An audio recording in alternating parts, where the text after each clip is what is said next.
In today's video, I'm going to show you how to change currency in Google Cloud. And this is a very important topic because there's a lot of confusion around it.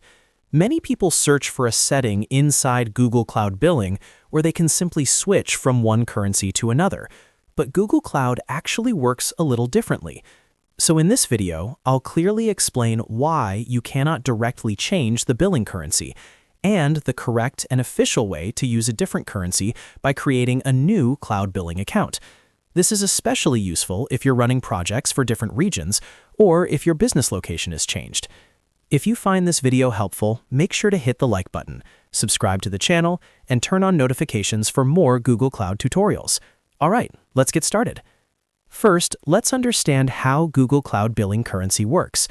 When you create a Google Cloud Billing account for the first time, you're asked to select a country or region. This country selection is extremely important because it permanently determines the billing currency for that cloud billing account. For example, if you select the United States, your billing currency will be USD. If you select a country in Europe, your billing currency may be URR.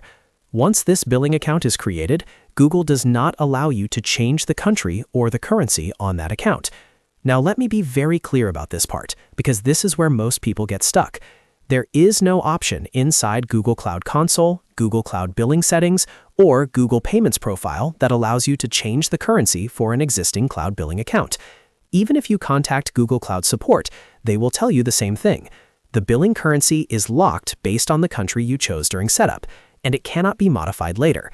So what do you do if you actually need a different currency?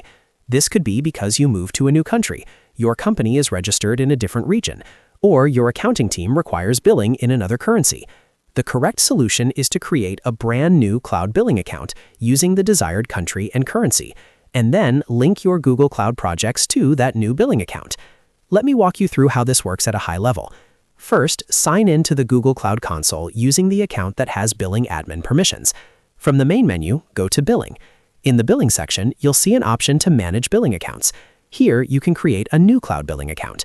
During the setup process, Google will ask you to select a country or region. This is where you must choose the country that matches the currency you want to use. Make sure this selection is correct, because once again, it cannot be changed later. After selecting the country, you'll complete the billing profile by adding your payment method, business details, and tax information if required. Once the new billing account is successfully created, it will now use the currency associated with the country you selected. Next, you'll need to associate your existing Google Cloud projects with this new billing account. To do this, go back to the billing section, select the new billing account, and then link your projects to it. When you move a project to a new billing account, future charges will be billed in the new currency. Any past charges will remain on the old billing account in currency, so keep that in mind for accounting purposes. It's also important to note that you can have multiple billing accounts under the same Google Cloud login. This means you can manage projects with different currencies if needed, as long as each billing account was created with the correct country. So to summarize, you cannot directly change the currency of an existing Google Cloud billing account. The only official and supported way is to create a new billing account with the correct country and currency, and then link your projects to it. This ensures everything stays compliant with Google's billing policies. If this video helped clear things up, make sure to hit the like button, subscribe to the channel, and share this video with anyone who's struggling with Google Cloud Billing. Thanks for watching, and I'll see you in the next tutorial.